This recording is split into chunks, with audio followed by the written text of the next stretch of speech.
says starting soon. I'm going to do the opening now. Okay.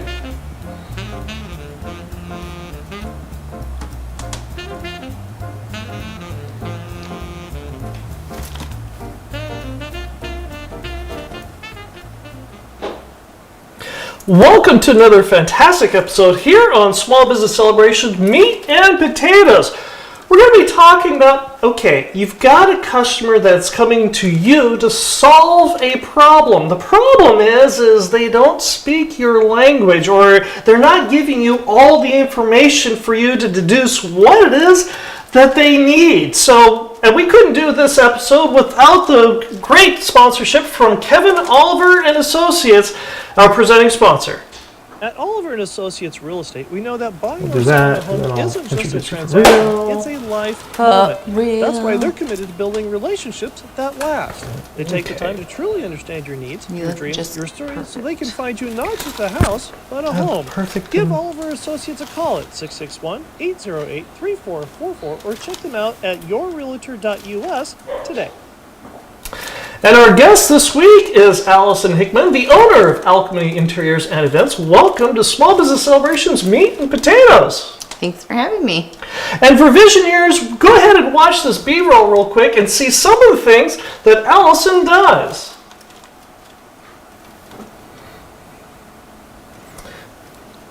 Now they're seeing your stuff, you're seeing the stuff.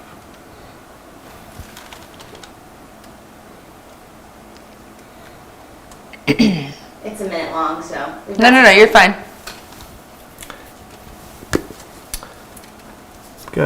We'll figure out a way how to talk under this, or over this. I'm fine. Yeah. I got all the same answers. All the same stuff.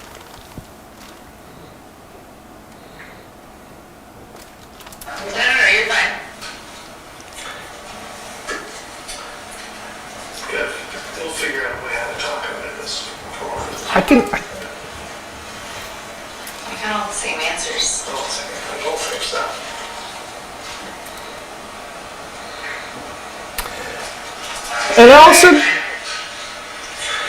And Alison, go ahead and for visionaries who don't know who you are, who are you and what is it that you do? So I do interior designs and events. So I work a lot with nonprofits. I work with homeowners and business owners, and You help everything get decorated and look we all make it pretty. fabulous. Yes, we make sure that the space is a reflection of what their goals are. So And just as Visionary Nation just saw, we are here in your house. You are. And you use Welcome. this location as a studio to show off what you do. I do. So I meet most of my clients for a very first initial meeting. I meet them here. I want to show them an example of what reflecting you and what your needs are and what your style is looks like. Right. This is not a reflection of what, It's not my style, Right. but it's your style. right. And not just style. Style is kind of I'm going to call it a fragmented term. Like, Sure. that's not really, it's really to reflect you. So whatever that means to people, but my home is a reflection of me. It tells a story about me. Everything in it says something about me. And I want for my clients to see that, even if it's not their style, Right. so that they understand that my goal is to do that for them. When you have a customer that comes in or a client that comes in, especially if you're doing an interior design, Sure. the biggest challenge is figuring out what they want. They may come in with a bunch of pictures on Pinterest and Yeah. say, I want this, and you say, well, that's For sure. $100,000. But one of the things that you do is you ask them what kind of music they like. Because that's what you did with us. When we first walked in, it's like, well, what kind of music do you like? And then you flip through your Absolutely. record collection, you pull And out... I found it. Right? And why do Yeah. you do that? Why is that such a big deal? Because what we say that we are and what we want isn't always what we want or need. Oh, okay. Music, there's a quote, and I'm not going to remember, but music is said to be a reflection of your soul. Right. Okay, so what you listen to says so much about you. I can learn so much about you, but by the kind of music you listen to, the genre, the reason why. There's always a story behind it, right? Like there's a high school story, or my first concert, or I was conceived at this, right? Yeah, Like there's sure, right. there's always a story.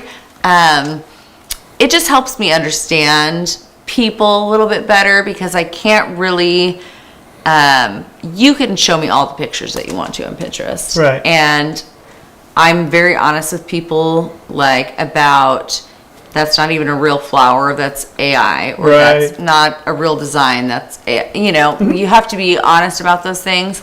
But also, Pinterest is a reflection of the past.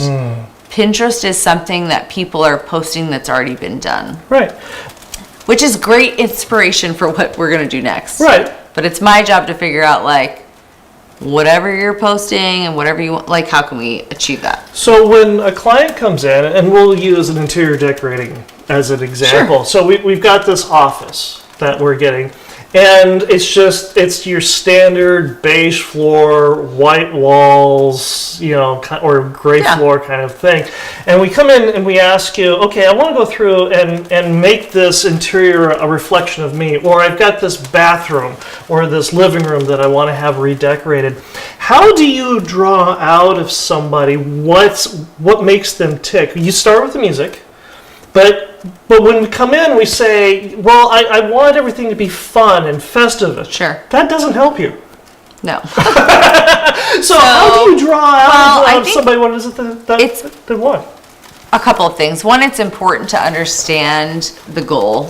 So I need to know where we're trying to get to. People have sometimes unrealistic goals based on their budget. So I need to be realistic and say, like, you might want that, but I would rather tell you, like, hey, go to, like, IKEA. You know, I would rather have you have your space on a lower budget than hire me, like, to do something you can't afford. So budget, but, like, form, function, those things matter a lot. And it's being an active listener. I need to understand what your actual want is, because you can say fun and festive. Right.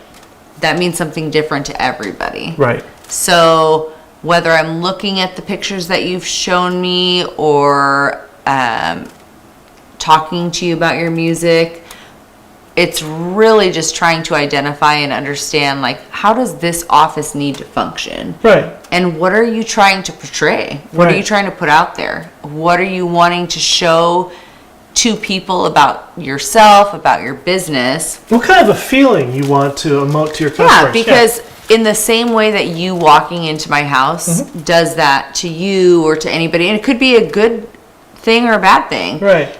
But what are you trying to put out there, and what kind of response do you want? And also, like, typically with an office or a master bedroom, like, I'm showing you options. I'm showing you a multitude, not overwhelming, but ABC options, right? Right, sure. And we're going to narrow it down, but ultimately I do find that most of my clients go with the one that I picked initially. How do you find out, though, that, well, it's been said that interior designers and wedding coordinators are the unofficial marriage counselors. Like of couples. therapists? Therapists, exactly. Well, no, that's hairdressers. I think that's hairdressers. Sure, right. But it's true. You have to evaluate in any situation who you're talking to, and not in I'm making something up kind of a way. Right. Yes, like, not in that way. Right, sure. But in the way that I'm understanding, one, the relationship, who's making the decision, who's running the finances, what are the who's doing this for who, right? Like, I'm a husband, I'm gifting this to my wife, whatever she wants. Who's making the decision, who's writing the check. Like, those are a lot of things to know. Right. How do you find that out?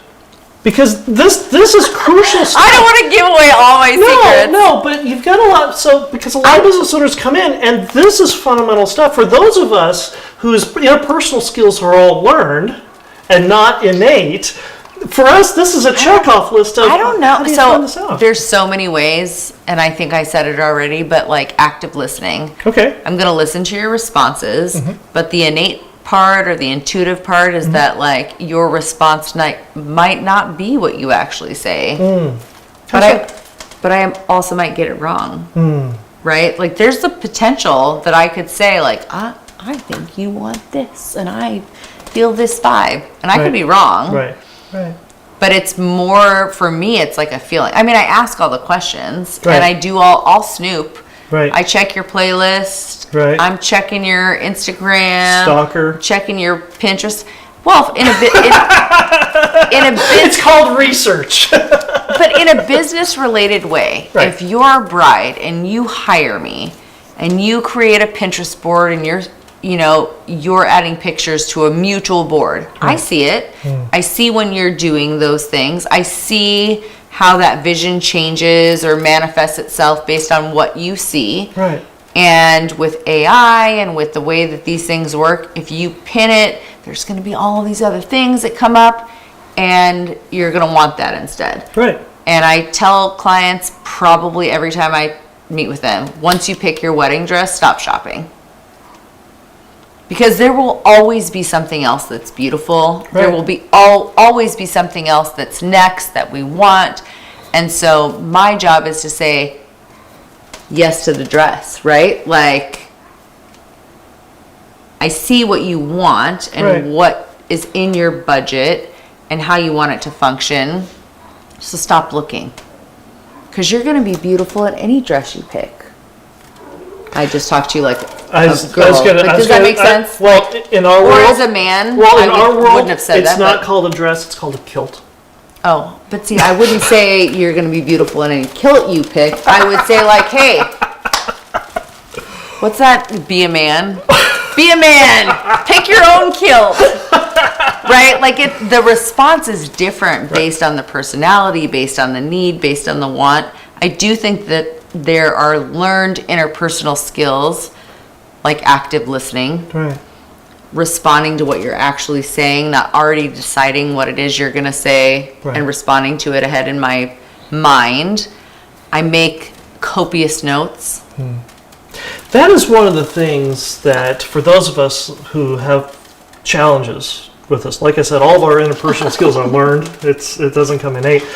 But it's really hard sometimes when you've heard the same thing 200 times, not to skip ahead and say, I already know what the answer is. Yeah. How do you take that deep breath and pause and say, yes, I know what's coming. I've seen this movie before. I know the answer, but I still need to actively listen to you. Okay, so this might be a story, and I don't know how this works with the Sure. live, but All it might take a minute. So I believe that the reason that I'm able to do that is because of my children and my experiences in urgent cares with teachers in emergency rooms. Okay. Because I'm going to present a scene. So I'm a doctor. Right. Like, dude, I made it. Like, Right. I know it. I've seen it. These people come into the emergency room all of the time. I've seen it, right? Right. So I have the answer based on my education, based on my experience. I know what to do, okay? I would say the same thing about myself in my career and what I do. But I would say the reason that I don't go there is because I have taken my kids to the emergency room. And the doctor has been very wrong. And they haven't taken the time to listen and see that there might be a possibility of something else. So, and I know it could be a 1 in a million shot that it's not what you think it is. But I think that that's why I don't think that way. Because you might come to me and say that you need and want, and I can prescribe you. I mean, I could do that. I could Right. just shoot you something off and be like, here's what we're doing, like X, right? Check the box.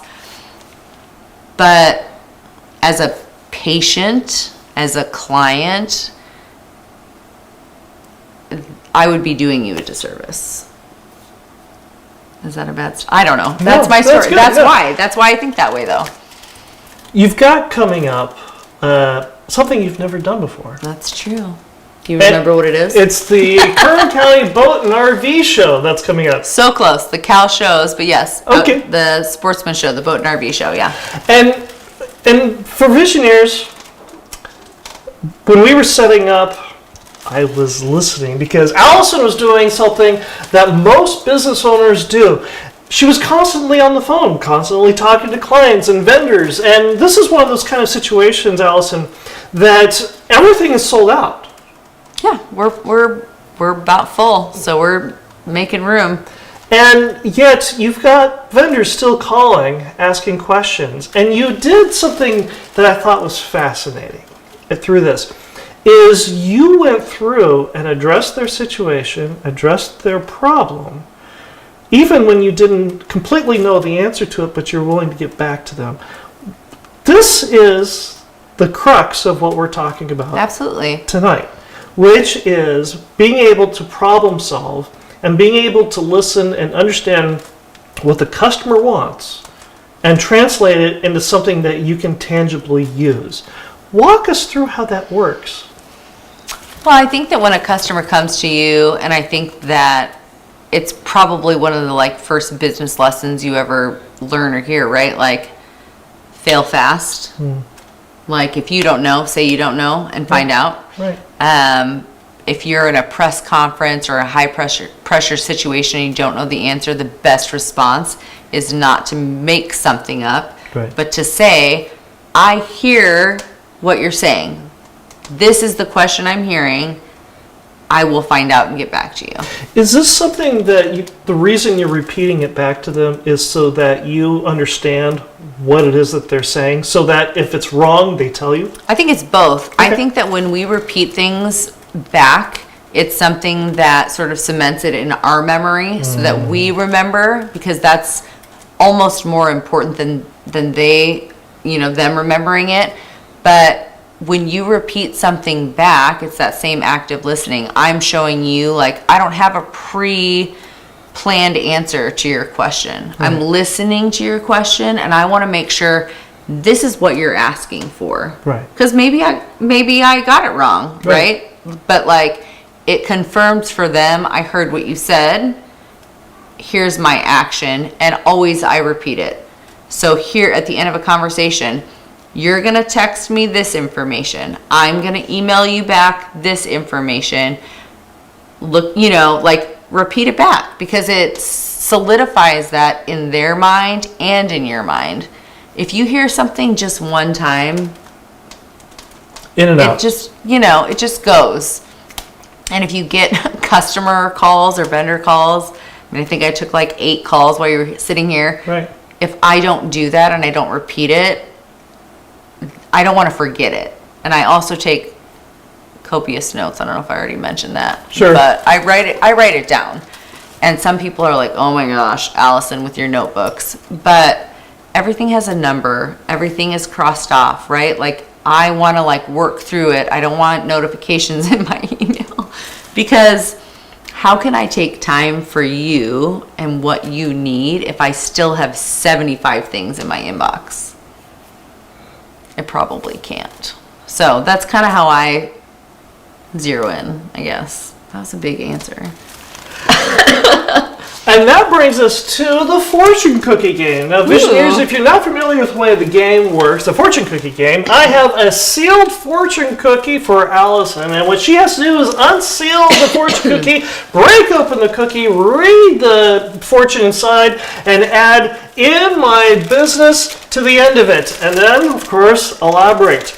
Are you ready? Yeah. Okay, and here is your fortune. All right. Hold on. She's opening it up, unsealing it, breaking it Crack. up, crack, and Did we hear that crack? your. Don't worry, I didn't pre-read this.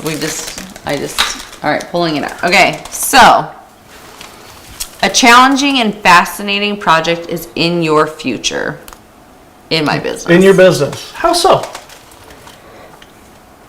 I think that the things that I'm doing now are challenging and fascinating.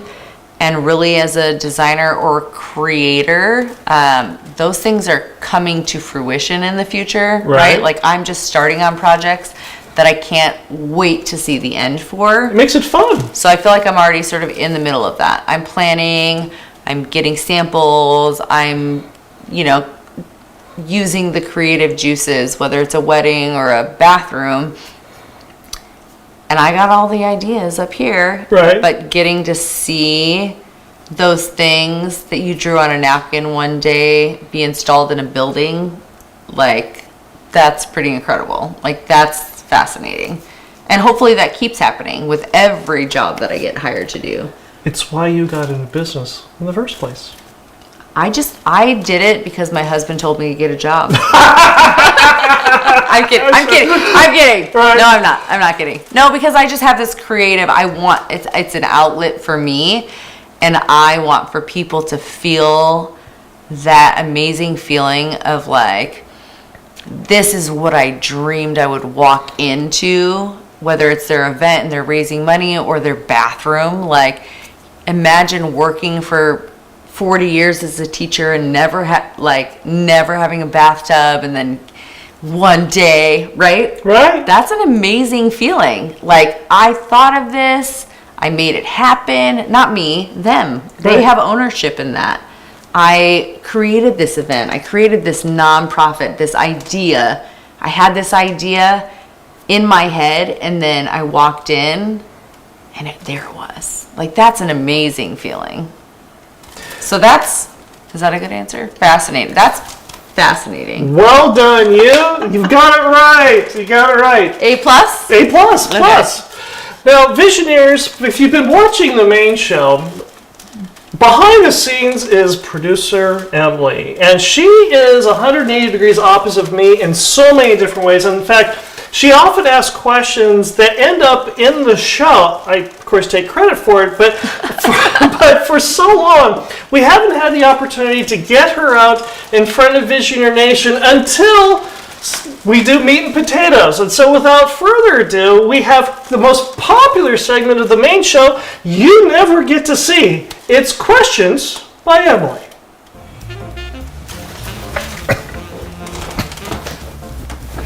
Look at you put her seat on there. Oh, she made notes. I'm in trouble. We'll start with what your favorite record is. Okay. Got some Taylor Swift. No, actually. Well, won't tell me. Hello, Visionaries. My name's Emily. I have questions, and if you have questions too, you can feel free to put it in the chat. I will be monitoring my phone the entire time. Unless I'm asking a question. But first off, we'll start with Eva, who asks, has there been a particular project or event you worked on that presented a major challenge, and how did you solve that problem? I think that every project and event comes with its own set of challenges, which I think you have to know ahead of time going into it. There's never been a wedding or event that like something didn't happen. And really the skill, or maybe my learned skill, is that I don't panic, right? You're like, you gotta be Mary Poppins. You gotta have Everything all the stuff in your bag. You gotta, and if you don't, you have to be willing to ask questions and find out. I did a wedding and the groom was having like terrible, what do you call that? Chest pain or like chest, like heartburn. Oh, wow. Sorry, not palpitations. That's dramatic. Well, No, that would have been way worse. No, but I didn't have any, Tums or whatever. But like, I am not afraid to just find a source. Hey, this is what's happening. I mean, I had Tums to that guy within like 4 minutes. I have had seating charts done on glass that have broken. I've had a wedding that was completely flooded and none of the guests could even get to the venue. Oh, And wow. everything blew off I mean, those things happen. They happen. And so my response normally is, and I hope that some of the brides that I've done these things for is, I called the limo and I'm like, take some laps, give them some champagne. Like, because the point is that whatever happens in that experience with an event is that it's still a reflection of who you are. How you respond is a reflection of who you are. So that's really nice. Like, if you're gonna freak out and be mad about it, you're gonna freak out and be mad about it, even if it's perfect. But like, there will always be wind, and there will always be rain, and there will always be something that isn't what you thought it was gonna be. But how you respond and how I respond, I think, is, we just figure out what we're gonna do, right? Yeah. Like, that's a reflection How of do you it. Us. preface that with a client though? Because, I mean, especially in the events industry, you've got to be able to tell your client, hey, something will go wrong. I'll do the best in my Yeah. power, you'll do the best in your power.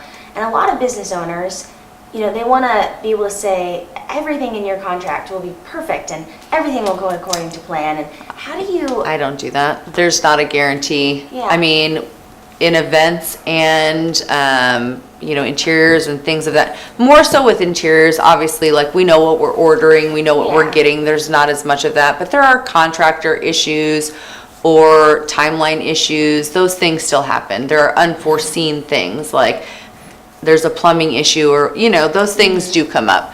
So more so with events, because I can't control the weather. I can't control if there's a hurricane somewhere and I can't get you that perfect shade of pink dahlia, like, right? Yeah. That happens. The way that I communicate that to clients, and I hope that it's felt, is you have to trust me. Is my mic pack off? Keep That's going. on. Oh, we're good? Yeah. No, it's just a trust. Like, if you don't trust me, there is no reason to give me such a big part of your life. That's a good So, point. and I'm not trying to like chase you down. Like, I would love to do it. I would love to. And I tell them that. I would love to create whatever it is that's up here. I would love to help you get it out. Get it I would out. love to.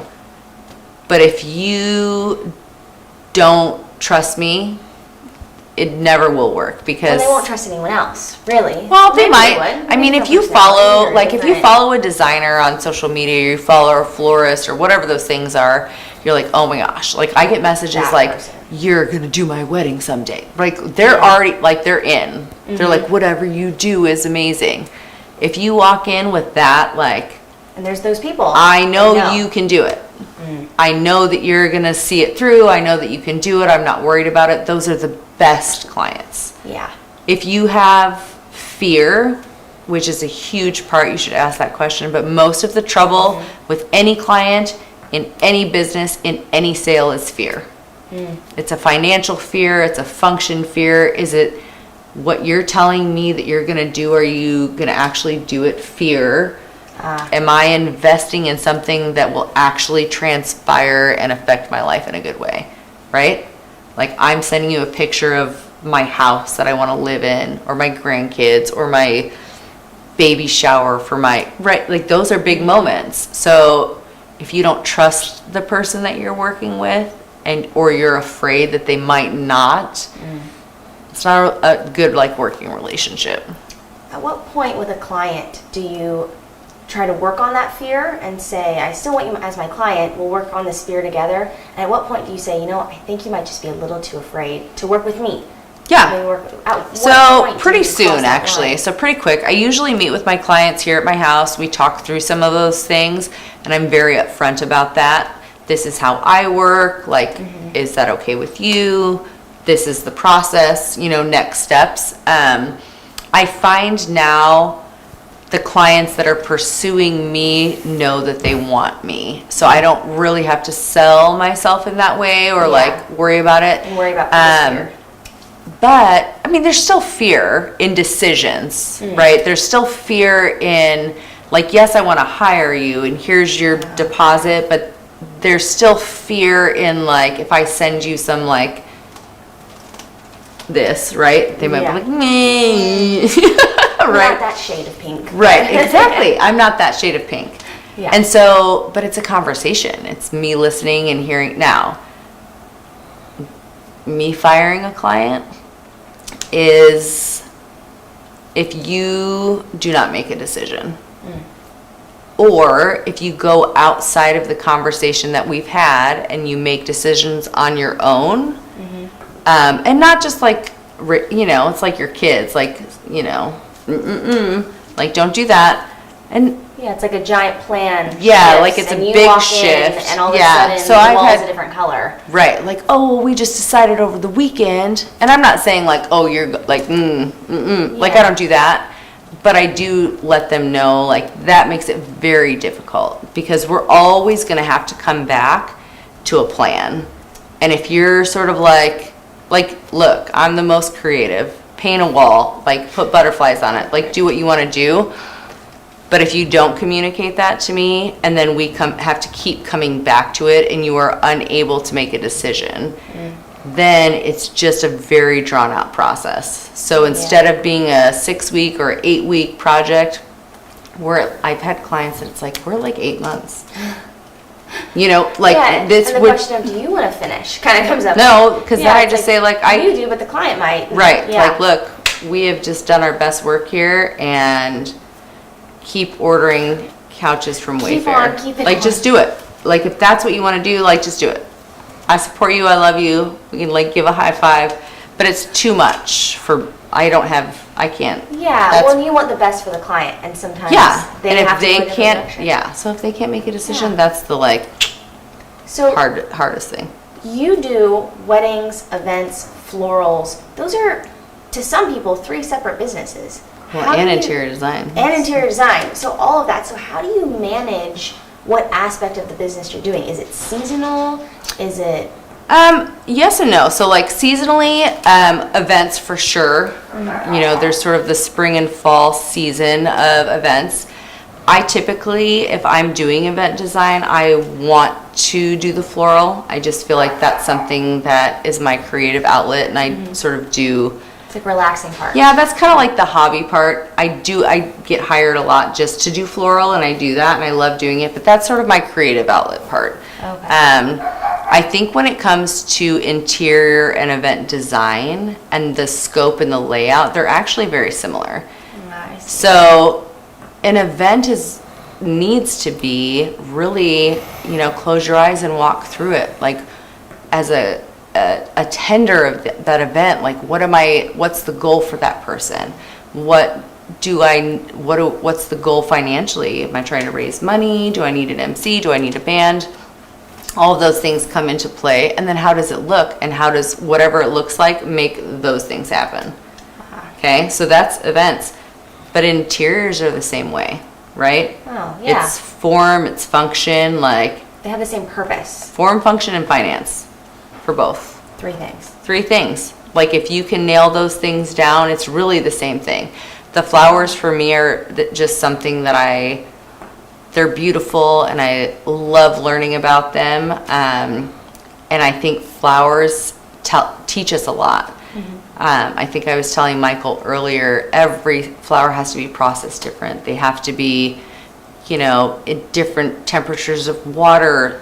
If I put water on a rose, the head of the rose, like, that's not good. But if I dip a hydrangea in ice cold water, They love it. They love it, right? So like, it's really all the same thing. It says finding out what customers really need. It's all the same thing.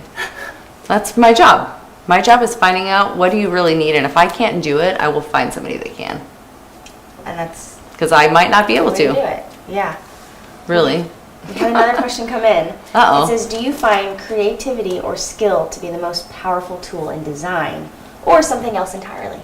Ooh, that's a good Do you one. find creativity or skill to be the most powerful tool in design, or something else entirely? So I think it's probably different for everyone, because I think we have to use what our skills are to our advantage. I would say that creativity is my, skill. But skill-wise, if there's a job or a design that I can't do, I think it's really important to surround yourself with people who can. So if there's a design or a skill set that I don't have, then I have a contractor that I trust and I can communicate with. I have an architect, right, like, that we're bringing in. Yeah.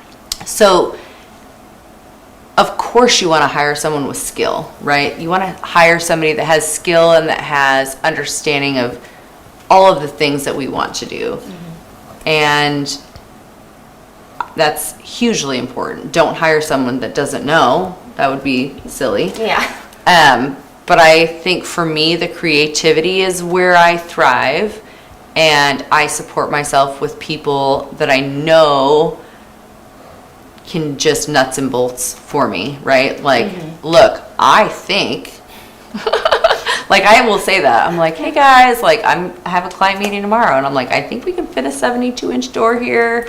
Like I measured it. I just want to make but I will verify with contractor, with architect. Before you tell the client, oh, totally. Yeah, there's never a totally until it's like signed off and paid for. Yeah. Like everything's it's measured twice, cut once kind of a thing. Yeah. And I'm not gonna rely on a skill that I know that I don't have. So, I mean, I can paint your wall and put your wallpaper up, but like when it's like nuts and bolts, I'm gonna bring in the big guns and make sure that it's right. So it's being creative is using what you do know and then what you don't know, outsourcing. Yeah, and know that you don't know it. If you don't know it, it's okay to not know it. It's okay to get it wrong, but don't not ask and pretend that you know it. I'm not trying to like build a hut. Right, like I don't know. Yeah, like I'll put in your windows. Totally. No, right. I'm not doing that. I'm not putting in your windows. I did Legos once, so. I'm not even really very good with Legos. Just saying. I'm like, they're very small and clicking together. Yeah, but it's different kind of no, creativity. you have to have you surround yourself with a team, whatever the job is, whether it's volunteers or people speaking or construction subcontractors or all those things. Like you have to have a good team. So. Yeah. Do you have a dream project in the future? Like, okay, if I could do this, my career would be complete. Ooh, I don't know. I think I might just like take a nap.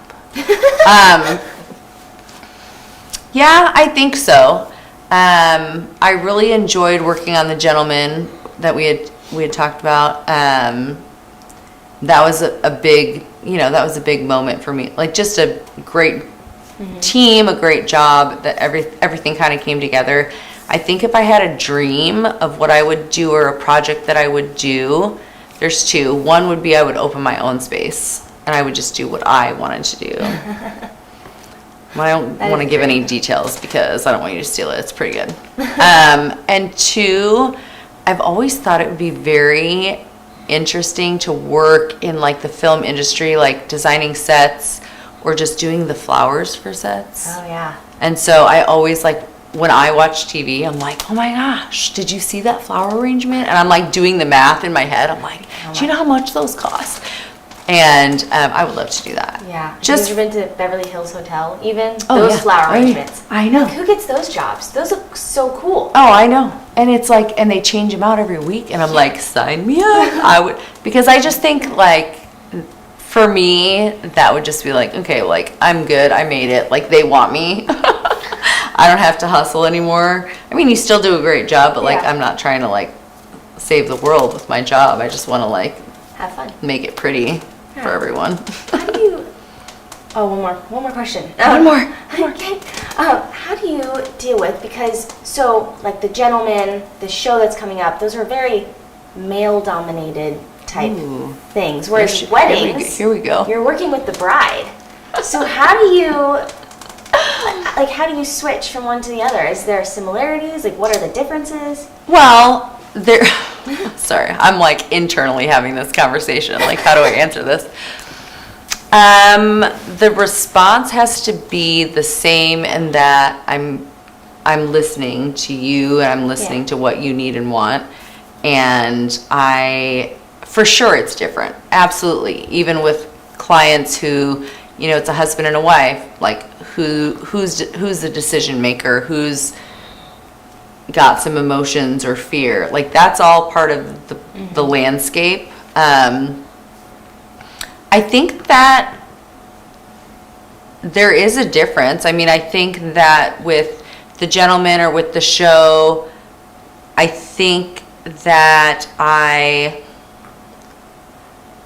do play up like femininity. That's not a good word. Really? Delete that one. But you in whatever the role is, you have to to meet the need, right? So I want to make someone feel comfortable. If I'm talking to like a sweet old retired gentleman on the phone, it's going to be a very different conversation than like a 27-year-old bride.